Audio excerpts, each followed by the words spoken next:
হয়ে যাবে, সব যখন শেষ হয়ে যাবে, তখন আল্লাহ পাক সর্বপ্রথম উঠাবেন, যাকে জিন্দা করবেন তিনি আপনার আমার নবী বিশ্বনবী মুহাম্মদ রাসূলুল্লাহ সাল্লাল্লাহু আলাইহি ওয়াসাল্লাম। সর্বপ্রথম আল্লাহ পাক তাকে জিন্দা করবেন।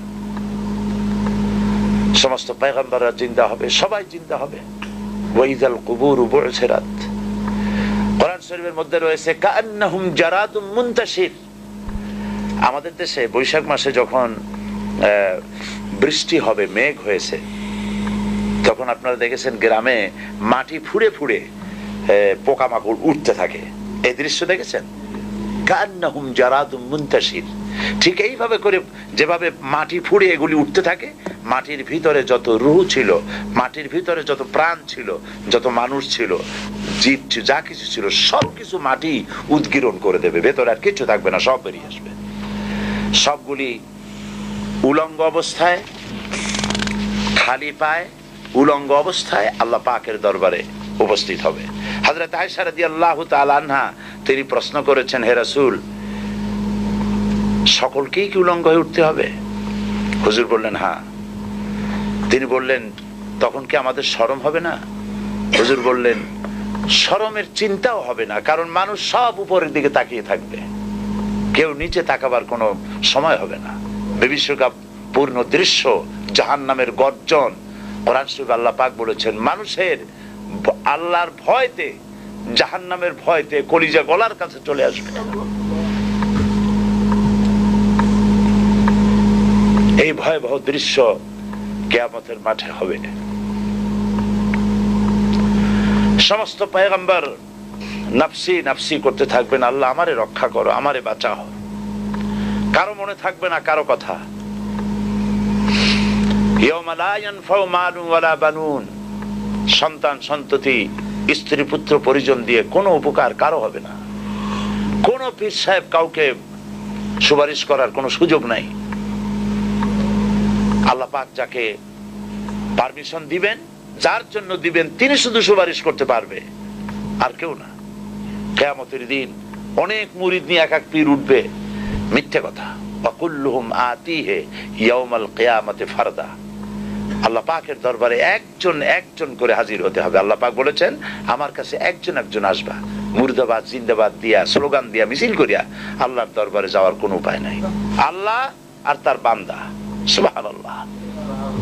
আল্লাহ প্রশ্ন করবেন, বল এইসব কাজ করছিস কিনা? আল্লাহর কাছে জবাব দেওয়া কি কঠিন হয়ে যাবে সেদিন। এই জন্য আল্লাহর রাসূল তিনি নিজে এই দোয়া পড়তেন, আল্লাহুম্মা হাসিবনি হিসাবান ইয়াসীরা। আয় আল্লাহ পাক, তুমি আমার সহজ হিসাব নাও। তো রাসূলুল্লাহ যদি সহজ হিসাব চান, তাহলে আমাদের উপায় কি? আল্লাহ তুমি আমাদের সহজ হিসাব নিও। রাসূলুল্লাহকে প্রশ্ন করা হয়েছে, হুজুর সহজ হিসাব কি? হুজুর বলেছেন, আল্লাহ যাকে মাফ করতে চাইবেন তাকে একটা পর্দার আড়ালে নিয়ে যাবেন, জিজ্ঞেস করবেন, এই বান্দা এইসব কাজ করছো? এখন আল্লাহ জিজ্ঞেস করতেছেন, সে তো ভয়তে অস্থির হয়ে যাবে, কেন্দে পাগল হয়ে যাবে, আল্লাহ করে ফেলছি, আমার মাফ করে দাও। আল্লাহ পাক তার জবানে সমস্ত পাপের কথা শুনে সে যখন অনুতপ্ত হয়ে কাঁদতে থাকবে, আল্লাহ বলবেন, যা মাফ করে দিলাম, জান্নাতে চলে যা। এইটা হচ্ছে হিসাব ইয়াসির। আল্লাহুম্মা হাসিবনি হিসাবান ইয়াসীরা। কাবা শরীফ মানুষ যখন তাওয়াফ করে, এই তাওয়াফের ষষ্ঠ তাওয়াফে একটা দোয়া আছে। এই দোয়া আমি যখনই পড়ি আমি চোখের পানি রাখতে পারি না। ষষ্ঠ চক্কর একটি দোয়া আছে। দোয়াটা হচ্ছে, আল্লাহুম্মা ইন্না আলাইয়া হুকুকান কাসীরান ফীমা বাইনি ওয়া বাইনাক। আয় আমার রব, তোমার সাথে আর আমার সাথে অনেক দেনা পাওনা আছে, আর তোমার বান্দাদের সাথেও আমার অনেক দেনা পাওনা আছে। তা আমি তোমার বান্দাদের কাছে যে বিষয় ঋণী আছি, সেই ঋণ পরিশোধের জন্য তুমি আমাকে যোগ্যতা দাও, পরিশোধের তৌফিক দাও। আর আমার কাছে তোমার দেনা আছে, তো আমার কাছে তোমার যে দেনা আছে, সব দেনা তুমি শোধ করে দিয়েছো। আমার চোখ দিয়েছো, মুখ দিয়েছো, কান দিয়েছো, স্বাস্থ্য দিয়েছো, বউ দিয়েছো, বাচ্চা দিয়েছো, টাকা দিয়েছো, আমার কাছে সৃষ্টি করে তোমার যা দেনা ছিল তুমি সব তো শোধ করে দিয়েছো, কিন্তু তোমার দেনা তো আমি কিছুই শোধ করতে পারি। তোমার দেনা আমার শোধ করার একটা পথ আছে মাবুদ, সেই পথটা হলো তুমি আমার মাফ করে দাও।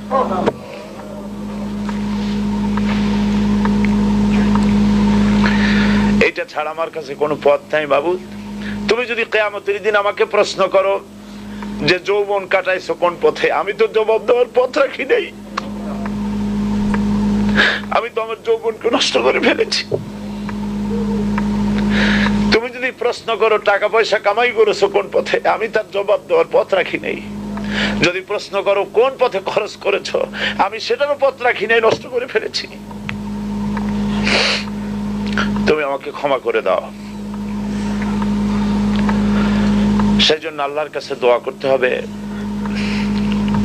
রব্বানা আতিনা ফিদ দুনিয়া হাসানাতা ওয়া ফিল আখিরাতি হাসানা ওয়া কিনা আযাবান নার ওয়া আদখিলনাল জান্নাতা মাআল আবরার ওয়া আদখিলনাল জান্নাতা বিগাইরি হিসাব। আল্লাহ তোমার নেককার বান্দাদের সাথে